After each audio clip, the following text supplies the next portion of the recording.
नमस्कार, सीएनबीसी आवाज Motilal Oswal live studio में आप सभी का स्वागत है। आप देख रहे हैं ट्रेडर्स हॉटलाइन। मैं हूं आपके साथ श्रेया ठाकुर और मेरे साथ मौजूद है मेरी सहयोगी कंचन नौटियाल और आज के मेहमान मार्केट एक्सपर्ट राजेश सातपुते जी, जो अगले आधे घंटे आपके सवालों के जवाब देंगे, मार्केट को बेहतर तरीके से समझाएंगे। और मार्केट की बात करें उससे पहले सीएनबीसी आवाज के सभी दर्शकों को जन्माष्टमी की और स्वतंत्रता दिवस की हार्दिक शुभकामनाएं। मार्केट डेज हाई पर कर रहा है कारोबार। फिलहाल फ्लैट ही दिखेगा आपको निफ्टी, और बैंक निफ्टी में थोड़ा ज़्यादा मोमेंटम अगर निफ्टी से कंपेयर करें 55,421 के लेवल पर बैंक निफ्टी कारोबार करता हुआ नजर आएगा। हालांकि मिड कैप और स्मॉल कैप थोड़ा फ्लैट कारोबार कर रहे हैं, नेगेटिव साइड ही दिखेंगे आपको कारोबार करते हुए। मेटल इंडेक्स जो कल काफ़ी अच्छी तेज़ी के साथ कारोबार कर रहा था, आज मुनाफे वसूली का शिकार। ऑटो फ्लैट है, कहाँ थोड़ी बहुत खरीदारी आज के सत्र में। आईटी थोड़ा सपोर्ट करता हुआ नजर आ रहा है, प्राइवेट बैंक से सपोर्ट मिल रहा है। फाइनेंशियल सर्विसेज याद होगा कल मुनाफा वसूली का शिकार था, लेकिन आज खरीदारी लौट रही है। इसके अलावा पीएसयू परफॉर्म करते हुए नजर आ रहे हैं। कंज्यूमर ड्यूरेबल्स में अच्छी बाइंग है। तो कुल मिलाकर निष्कर्ष निकालें तो कल जहां पर दबाव था, आज वहां पर खरीदारी देखने को मिल रही है, और कल जहां पे खरीदारी थी, आज थोड़ा दबाव है। एक्सपायरी का दिन भी है और हफ्ते का आखिरी कारोबारी सत्र।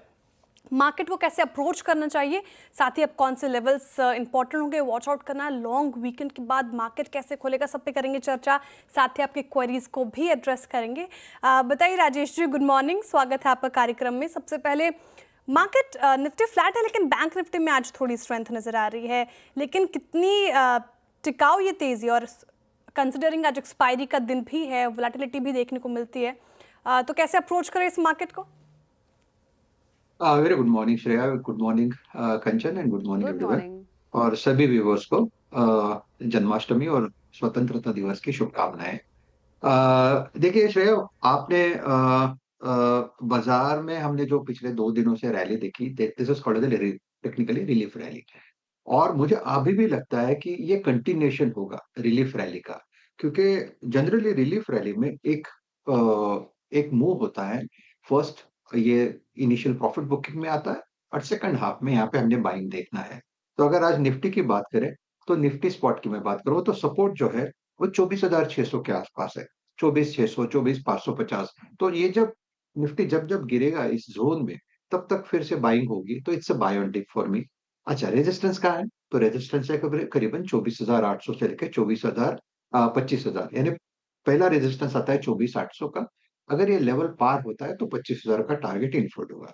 तो जैसे मैंने आपको लास्ट टाइम भी कहा था कि मोटा मोटी मुझे लगता है कि ये निफ्टी जो है, ये 24,500 से लेके 25,000, एक 500 पॉइंट, इस 500 पॉइंट के दायरे में फंसा है। तो हमें बाय ऑन डिप की स्ट्रेटेजी रखनी है। स्टॉक स्पेसिफिक रहे तो ज्यादा बेहतर है।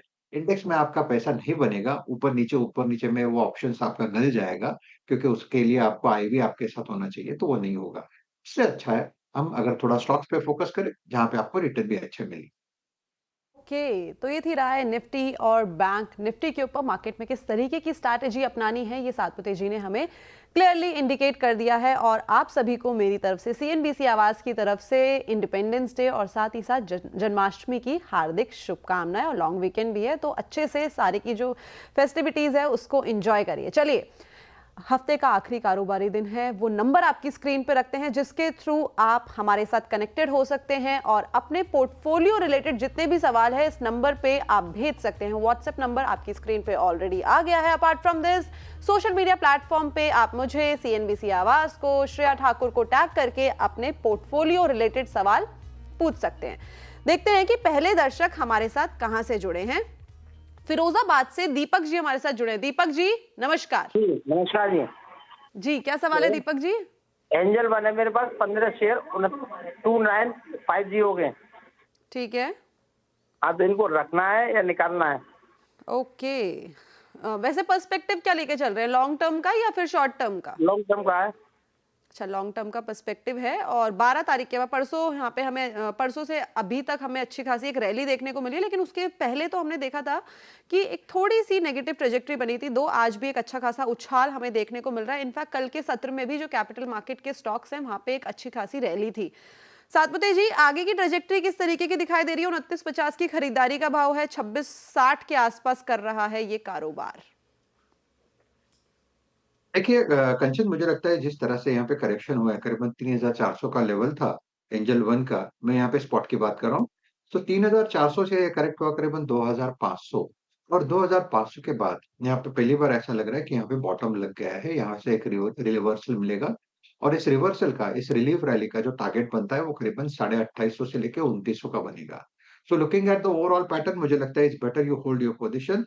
2,950 की बाइंग है, आपने अनफॉर्चुनेटली स्टॉप लॉस नहीं लगाया, इस बार ये करिए मत। 2500 का स्टॉप लॉस रखे, होल्ड रखे। अगर मैं सही हूं तो 2800 से लेके 2900 का रेंज आपको मिलेगा, जहां पे आपको एग्जिट अपॉर्चुनिटी ढूंढनी है। ओके, एंजल वन 2900 के लेवल पर आपको एग्जिट अपॉर्चुनिटी ढूंढनी है। फिलहाल ये स्ट्रैटेजी आप अपनाएं। हालांकि कैपिटल मार्केट स्टॉक्स में कल भी तेजी थी, आज भी एंजल वन देखिए 1% की तेजी के साथ कर रहा है कारोबार। चलिए अब आगे बढ़ते हैं और देखते हैं कि नेक्स्ट कॉलर हमारे साथ कहाँ से जुड़ रहे हैं। पुतुल कुमार जी जुड़ रहे हैं। पुतुल जी, स्वागत है सीएनबीसी आवाज पर। कहाँ से बात कर रहे हैं सर आप? बिहार। अच्छा, बिहार से बात कर रहे हैं, बहुत स्वागत है आपका। सवाल सर।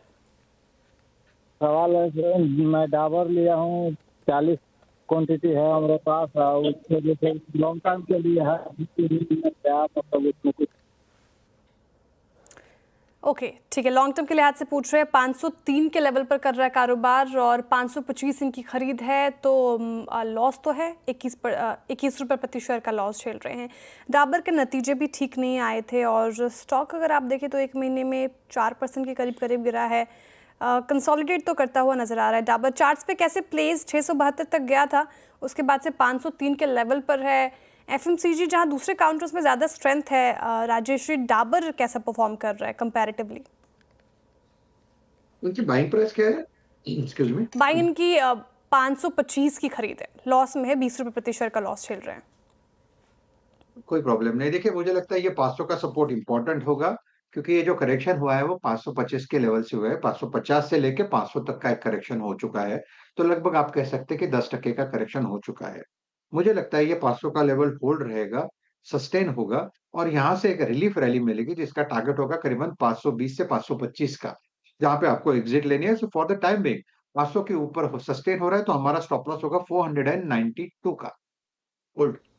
ओके, तो 492 का आपको लगाना है स्टॉप लॉस अगर 500 के ऊपर हमें ये सस्टेन होता हुआ दिखाई देता है तो। देखिए, कल नंबर्स आए थे संवर्धना मदरसन के, और फर्स्ट क्वार्टर की बात करी जाए तो यहाँ पे जो कंपनी का प्रॉफिट है उसमें एक गिरावट देखने को मिली थी, 511 करोड़ पे रजिस्टर हुआ था। वहीं अगर कंपनी के रेवेन्यू टर्म्स में बात करी जाए तो यहाँ पे हमें स्लाइट इंप्रूवमेंट देखने को मिला था, but at the same time जो ऑपरेटिंग नंबर्स है वहाँ पे भी जो प्रेशर है वो बाउंड अप होता हुआ दिखाई दे रहा था। मार्जिन में भी हमें 1% तक की जो गिरावट है वो देखने को मिली थी। अब देखिए, रिजल्ट्स के ऊपर बात करते हैं और फ्यूचर को लेके किस तरीके का आउटलुक है। हमारे साथ कंपनी के सीओओ पंकज मित्तल और साथ में सीएफओ कुणाल मलानी जी जुड़ गए हैं। Good morning both of you. सबसे पहला सवाल मेरा कंपनी के नंबर्स पे ही होगा कि जिस तरीके से हमने देखा है साल दर साल और क्वार्टरली बेसिस में जो नंबर्स हैं वहां पे हमें हल्का सा कॉन्ट्रैक्शन आता हुआ दिखाई दिया है। इस अर्निंग में बेसिकली किस तरीके का इंपैक्ट हमें देखने को मिला है, क्यों नंबर्स में एक वीकनेस परसिस्टेंटली दिखाई दी है? जहां तक रेवेन्यू का सवाल है, ये रेवेन्यू जो हमारा 30,200 करोड़ के करीब का रहा है, ये आज तक का हाईएस्ट रेवेन्यू है। तो रेवेन्यू काफी स्ट्रांग रहा है, 5% की ग्रोथ है, जबकि मार्केट्स काफी डाउन रहे हैं। और अगर आप देखते हैं तो जो डेवलपिंग मार्केट्स हैं, इमर्जिंग मार्केट्स हैं, उनमें तो ग्रोथ हुई है, लेकिन जो डेवलप्ड मार्केट्स हैं दे हैव फेस्ड प्रेशर, और वहां पर काफी स्ट्रक्चरल चैलेंजेस रहे हैं, जो कि ग्लोबल ट्रेड एनवायरनमेंट की वजह से भी और चैलेंजेस आ गए। और इसकी वजह से सारा प्रोडक्शन जो है उनका रिकैलिब्रेशन हो रही है, क्योंकि जो पावर ट्रेन मिक्स है उसमें भी काफी चेंजेस आ रहे हैं। और मदरसन उस हिसाब से बहुत अच्छी तरह प्लेस्ड है, बिकॉज हम लोग जो है वो पावर ट्रेन एग्नोस्टिक कंपनी है। हम हर तरह के सॉल्यूशंस कस्टमर को देते हैं, और हम लोग निम्बल फुटेड भी हैं, तो बहुत तेजी से हम लोग रिस्ट्रक्चर भी करते हैं। आपने देखा होगा कि हमने अभी अप्रैल में एक इंडिकेशन भी दिया था, अनाउंसमेंट भी की थी कि हम लोग रिस्ट्रक्चरिंग कर रहे हैं, हम लोग ऑप्टिमाइज कर रहे हैं अपने वेस्टर्न और सेंट्रल यूरोप के मैन्युफैक्चरिंग को, और जिससे कि जो ये स्ट्रक्चरल चैलेंजेस आ रहे हैं इनको हम एड्रेस कर सकें और अपने कॉस्ट्स को उसी के हिसाब से उनके लेवल पे लेकर आ सकें जो कस्टमर्स के आगे की रिक्वायरमेंट्स हैं। इस वजह से वो जो कॉस्ट्स हैं वो भी हमने बुक किए हैं इस क्वार्टर के अंदर में। और जहाँ तक टैरिफ्स का सवाल है, हमारे मेजॉरिटी ऑफ द मैन्युफैक्चरिंग जो है वो नॉर्थ अमेरिकन मार्केट के अंदर में ही होती है और ज़्यादातर प्रोडक्ट्स यूएसएमसीए कंप्लायंट हैं। और जो थोड़े नहीं हैं उनके ऊपर जो टैरिफ का इम्पैक्ट है वो हमने बुक किया है, लेकिन उसमें लैग होगा क्योंकि कस्टमर्स के साथ डिस्कशंस हैं, वो पे ऑफ होंगे और वो आने वाले क्वार्टर के अंदर में हमारे पास आएंगे, तो उनके अंदर में थोड़ा सा पास थ्रू का लैग है। इस क्वार्टर के अंदर में जो फॉरेक्स की वोलेटिलिटी है उसका भी इम्पैक्ट है। और जो स्टार्टअप कॉस्ट्स हैं, जो नई ग्रीन फील्ड्स हमने शुरू किए हैं उनका थोड़ा इम्पैक्ट है, क्योंकि आपने देखा होगा 3 ग्रीन फील्ड्स किए हैं, टोटल 11 अंडर प्रोग्रेस हैं और ज्यादातर हमारी इमर्जिंग मार्केट्स के अंदर में ही है। ओके, गुड मॉर्निंग कुणाल जी, पंकज जी, श्रेया बात कर रही हूँ। कुणाल जी, दूसरा सवाल मेरा आपसे ये है कि अभी पंकज जी ने मेंशन किया इन रिगार्ड टू टैरिफ्स कि ये कस्टमर्स तक पास होगा, इसका इम्पैक्ट हमें कस्टमर्स तक देखने को मिलेगा और आप कस्टमर्स के साथ बातचीत में भी है, लेकिन एक लैग तो है। क्या आप थोड़ा एक्सप्लेन करेंगे मुझे कि ओवरऑल इम्पैक्ट यूएस टैरिफ का आप यहाँ से कितना देखते हैं, साथ ही इसको कैसे टैकल करेंगे, आपकी क्या प्लानिंग है इस लिहाज से, साथ ही कितना टाइम लगेगा कस्टमर्स को इस इम्पैक्ट का, कस्टमर तक इसका इम्पैक्ट पहुंचने में? देखिए, सबसे पहले तो जितना भी टैरिफ लगेगा, मोटा मोटी प्रीटी मच पूरा पूरा हम कस्टमर को पास थ्रू कर पाएंगे। जो इसमें लैग का इफेक्ट है, ये लैग का इफेक्ट भी इसलिए है क्योंकि इस पे क्लैरिटी नहीं थी अभी तक कि एग्जैक्टली टैरिफ है किस पे, कितना है, किस कंट्री से कहाँ जाने पे कैसे लगेगा, एसेट्रा एसेट्रा। ये लैक ऑफ क्लैरिटी के कारण काफी सारी लैग आ गए हैं। सो अगर कस्टमर को भी नहीं पता, हमें भी नहीं पता, तो इस पे एग्रीमेंट नहीं हो पाती है। तो अब थोड़ी बहुत क्लैरिटी आ गई है, कई जगह नए एग्रीमेंट्स बन गए हैं, तो उस कारण अब हम एग्रीमेंट्स कर पाएंगे। एंड हेंस अगले 1-2 क्वार्टर में मोस्ट ऑफ द एग्रीमेंट्स होने के बाद ये नॉर्मलाइज हो जाएगा कि जिस क्वार्टर में भी इस टैरिफ का इम्प्लीकेशन, उसी क्वार्टर में इसकी रिकवरी भी हो जाएगी। सो 1-2 क्वार्टर तक मेरे ख्याल से लैग रहेगा, तब तक उसके बाद से एग्रीमेंट आ जाएगी। सो उसके लिए जो भी इंक्रीमेंटल कॉस्ट है वो हावेवर उसी क्वार्टर में आ जाएगा, इसलिए वो लैग इफेक्ट में आपको दिखेगा कि जिस क्वार्टर में से इस क्वार्टर में भी कॉस्ट आ गई, जो कि अगले 1-2 क्वार्टर में वो रिकवर हो जाएगी। सो एक तो ये टैरिफ की हो गई। दूसरी, फ्रॉम कस्टमर पर्सपेक्टिव, जैसे जैसे क्लैरिटी आएगी, they will also be thinking कि मैं अब कहाँ पे क्या बनाऊं। सिमिलरली हम भी सोचेंगे जहां पर भी इम्पैक्ट है वो कस्टमर के बेनिफिट के लिए भी हम इसको कैसे मैनेज करें इन फ्यूचर, कहाँ पे हम क्या बनाएं, कहाँ से हम क्या सोर्स करें।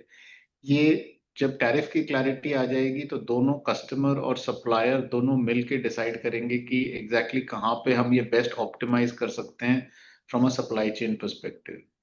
तो अब ये क्लैरिटी के बाद आई थिंक इस पे काम शुरू होएगा और अगले 1-2 क्वार्टर में आपको शायद कुछ नए सुनने को मिले इन टर्म्स ऑफ कि कैसे सप्लाई चेन इसमें नई बन रही है। तीसरी, आई थिंक इन जनरल जो कस्टमर के डिमांड के कंसर्न्स थे विद रिगार्ड्स टू टैरिफ, क्योंकि अगर आप कंज्यूमर है आपको भी नहीं पता कि आज कितना टैरिफ कब लग जाएगा and so on and hence, गाड़ियां महंगी होएगी कि नहीं होएगी, कितनी महंगी होएगी, कब होंगी, किस टाइप की गाड़ियां महंगी होएगी। आई थिंक ये सब क्लैरिटी के बाद होपफुली डिमांड लेवल पे भी एक थोड़ी सी स्थिरता आ जाएगी, जो कि हेल्प करेगा सबको डिसीजन मेकिंग करने में। वेल, तो थोड़े से कंसर्न्स जो है वो मूविंग फॉरवर्ड दिखाई दे रहे हैं और टैरिफ का हो सकता है कि इम्पैक्ट, जैसे कि आपने मेंशन किया, हमें कंज्यूमर पे भी आता हुआ दिखाई दे सकता है। बट अगर Pankaj ji, again coming back to you, इस टाइम पे हम बात करें सेगमेंट वाइज परफॉर्मेंस की, किस तरीके का परफॉर्मेंस रहा है वायरिंग हार्नेसेस में, साथ ही अगर हम बात करें रेयर व्यू मिरर्स की या फिर प्लास्टिक कॉम्पोनेंट्स की, सेग्रीगेट करके बताएंगे प्लीज। आप देखिए, ज्यादातर हमारे जो डिविजन्स हैं उनकी काफी स्टेबल परफॉर्मेंस रही है। और जो डिफरेंस थोड़ा सा नजर आता है, अगर हम क्वार्टर Q1 टू Q1 देखते हैं तो वो मॉड्यूलर पॉलीमर प्रोडक्ट के अंदर में आता है, जो कि पहले ही Q4 के अंदर में भी आ चुका था, क्योंकि जो यूरोप का मार्केट है उसके अंदर में काफ़ी स्ट्रक्चरल चेंजेस आए थे। पावर ट्रेन के ऊपर में भी काफ़ी चेंजेस आए कि कौन-सी मॉडल्स बननी चाहिए, किस टाइप की व्हीकल्स बननी चाहिए। और इसी के तहत हमने अप्रैल में ही अनाउंस किया था कि हम लोग भी रीस्ट्रक्चरिंग कर रहे हैं और अपने मैन्युफैक्चरिंग को ऑप्टिमाइज़ कर रहे हैं जिससे कि हम उसी लेवल पे आ पाएँ और उसकी कॉस्ट्स को भी हमने बुक किया है। तो अपार्ट फ्रॉम दैट बाकी सब जगह आप देखेंगे काफ़ी स्टेबल परफॉर्मेंस है। इतनी वोलैटिलिटी के बाद भी इतने चैलेंजिंग ओके। मार्केट्स के अंदर में हमारी सारी टीम्स ने बहुत अच्छा परफॉर्म किया है। हाँ, स्टेबल तो है पंकज जी, लेकिन मार्जिन्स की बात करें तो across all the segments margin पे दबाव तो है इस क्वार्टर में। अब आप ये बताएं कि यहाँ से मार्जिन के मद्देनज़र रेवेन्यू के मोर्चे पर फिनेंशियल ईयर 26 में आपकी क्या प्लानिंग है, क्या आउटलुक है, और क्योंकि चुनौती तो है आगे। हम लोग एक ओईएम सप्लायर हैं, तो हमारी जो परफॉर्मेंस है आप कई एंगल से देख सकते हैं। एक तो हम लोग अपने आप को डाइवर्सिफ़ाई भी करते जा रहे हैं। आपको पता ही है हम लोग 3CX10 के ऊपर काम करते हैं, तो केवल ऑटोमोटिव नहीं, हम लोग नॉन ऑटोमोटिव साइड के अंदर में भी ग्रोथ ले रहे हैं और वहाँ पर ग्रोथ जो है 40% से ज़्यादा है हमारी। हमारी जो ग्रीनफ़ील्ड साइट्स भी आ रही हैं, वो ज़्यादातर इमर्जिंग मार्केट्स के अंदर में है, जहाँ पर अभी भी ग्रोथ दिख रही है। और आने वाले समय में जैसे कुणाल ने बताया कि हम लोग बहुत निम्बल फुटेड हैं, तो हम लोगों ने भी बहुत तेज़ी से स्ट्रक्चरल चेंजेस और जैसी ये स्टेबिलिटी आ गई, जितने ट्रेड डील साइन ऑफ होती चली जा रही हैं, तो उन स्टेबिलिटी के तहत बहुत सारे और जो भी काम करने होंगे, वो सारे होते रहेंगे। और हमारे साथ सबसे बड़ा पॉज़िटिव ये रहा कि हमारे ऊपर कोई बहुत ज़्यादा टैरिफ का इम्पैक्ट नहीं है। जो हम लोग इंडिया से एक्सपोर्ट करते हैं, बहुत ज़्यादा एक्सपोर्ट नहीं है, लेकिन उसमें भी ज़्यादातर हमारी डील्स एक्स फैक्ट्री पिकअप की थी, तो उसके अंदर में टैरिफ हमें नहीं पे करना। जो नॉन यूएसएमसीए कंप्लायंट थे, उसमें आपको बताया कि उनका इम्पैक्ट जो है कस्टमर्स को पास ऑन हो रहा है। तो जैसे प्रोग्रेशन होता है मेरे ख्याल से Q3 Q4 तक 26 के अंदर में भी काफ़ी अच्छी क्लैरिटी और इम्प्रूवमेंट्स आ जाने चाहिए। और एज़ ए ग्रुप हम लोग डाइवर्सिफ़ाई करते रहेंगे। हमारा लिवरेज रेशियो बहुत जो है स्टेबल है, 1.1 टाइम्स है केवल।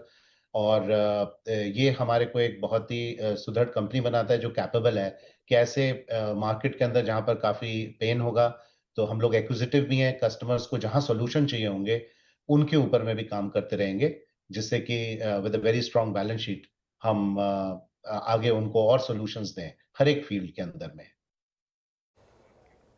ओके, बहुत शुक्रिया पंकज जी, कुणाल जी, आज हमारे साथ जुड़ने के लिए और तमाम सवालों के जवाब देने के लिए। बहुत शुक्रिया आपके समय के लिए and all the very best for upcoming quarters. चलिए अब शो में आगे बढ़ते हैं और मार्केट की बात करें। कंचन, तो मार्केट अभी फ़िलहाल फ्लैट ही है, निफ्टी बैंक निफ्टी, लेकिन आज से फेस्टिव मतलब मोड ऑन है और लॉन्ग वीकेंड है। क्या प्लानिंग है आपकी? मेरी बहुत प्लानिंग है, बस मैं प्लानिंग बताना नहीं चाहती। मुझे ये लगता है कि प्लानिंग बता दो तो प्लानिंग फिर प्लानिंग नहीं रहती, वो खराब हो जाती है। Okay, we respect your privacy Kanchan. Yes. तो तुम्हारी क्या प्लानिंग है? मैं भी आपसे सहमत हूँ और मैं प्राइवेट ही रखना चाहिए। खैर कुछ नहीं, अब पहली यह मेरी जन्माष्टमी होगी मुंबई में, तो मैं थोड़ा एक्साइटेड हूँ। तो मैं सोच रही हूँ यही मुंबई में देखो कैसी होती है जन्माष्टमी। दही हांडी के लिए हम डेफिनेटली रात में बाहर चलेंगे। बिल्कुल। बहुत शुक्रिया राजेश जी, आज हमारे साथ जुड़ने के लिए, तमाम सवालों के जवाब देने के लिए बहुत शुक्रिया आपका। एंड लॉन्ग वीकेंड आपको भी मुबारक, एंजॉय कीजिए। चलिए, फ़िलहाल हो चुका एक वक्त ब्रेक का। ब्रेक के उस पार हम बात करेंगे क्रिप्टो कॉर्नर में। इस बार कौन सा अपडेट?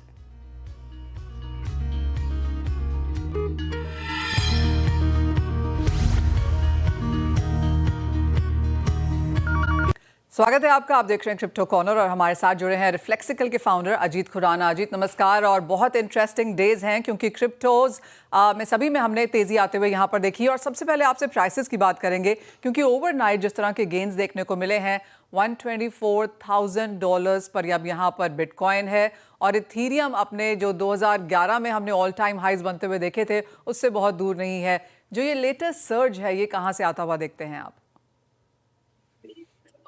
हमेशा बादशाह रहा है। बिटकॉइन में पिछले एक साल में 100% की बढ़त आई है, इथीरियम में सिर्फ 75% आई है। मगर इथीरियम की जो 75% की बढ़त है, उसमें से 30% तो पिछले एक हफ्ते में हुए। इसलिए इस हफ्ते का बादशाह इथीरियम है। जो सबसे बढ़त आ रही है वो इंस्टीट्यूशनल डिमांड, पेंशन डिमांड और कंपनी बैलेंस शीट डिमांड से आ रही है। आप जिस तरह का ये साल अब तक यहाँ पर रहा है अजीत, काफ़ी सपोर्टिव है। हमने यूएस की तरफ से स्ट्रॉन्ग पुश आता हुआ देखा, मिडल ईस्ट में तो स्ट्रॉन्गर पुश है ही, लेकिन जिस तरह से यूएस और जिस तरह से चाइना और इंडिया जहाँ पर हम स्टार्ट स्टॉप आता हुआ देखते हैं, आपको लगता है ये थोड़ा सा अब मोमेंटम पकड़ेगा? देखिए, जब आपने चाइना और इंडिया की बात कही, उनके डोमेस्टिक मार्केट्स में ऐसा हो रहा है, मगर डिजिटल एसेट्स, क्रिप्टो करेंसी जो है ये ग्लोबल एसेट है, तो उनके जो नागरिक हैं, रेजिडेंट्स हैं, वो हालांकि अपने लोकल मार्केट्स में उतना ट्रेड नहीं करते रेगुलेटरी वरीज की वजह से, मगर ग्लोबल मार्केट में वहां के नागरिक भी ट्रेड कर रहे हैं। रही बात मोमेंटम की, मुझे लगता है कि कुछ और दम शायद इस मार्केट में है, बट डर भी लग रहा है क्योंकि हर तरफ से बस अच्छी ही अच्छी खबर आ रही है। और जब ऐसा होता है, क्योंकि मैं काफी दशकों से मार्केट में हूं, तो मुझे लगता है कि मार्केट टॉप तो नहीं आ गया। आप क्या कह रहे हैं अजीत, क्या मार्केट में थोड़ा सा टॉप है? क्योंकि काफ़ी सारे लोगों को अब यहाँ पर क्रिप्टो करेंसी समझ में आने लगी हैं, जिस तरह से मैच्योरिटी यहाँ पर आई है, वॉलेटिलिटी में थोड़ी सी कमी आई है, लोग अब इसे पोर्टफोलियो का हिस्सा मानने लगे हैं। एक आपके लिहाज से कितना पोर्टफोलियो होना चाहिए क्रिप्टो करेंसीज में, और आप कहेंगे कि जो मैच्योरिटी है उसका फ़ायदा अब लोगों को यहाँ उठाना चाहिए? आप वित्तीय सलाहकार से ये पूछिए कि आपको रिस्क एसेट में कितने पैसे डालने चाहिए। रिस्क एसेट बनते हैं stock market, equity linked mutual funds, startup investment, crypto currency वगैरह।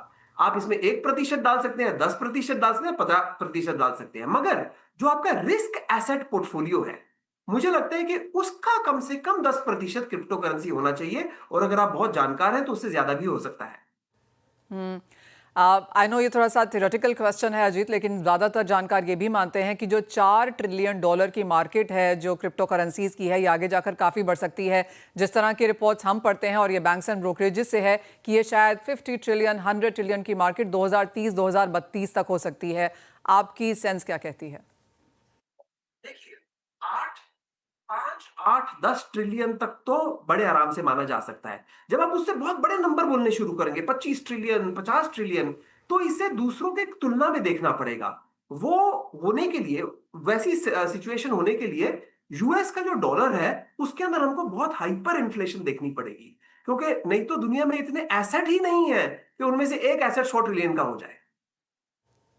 ओह वेल एब्सोल्युटली, आपने बहुत सही कहा।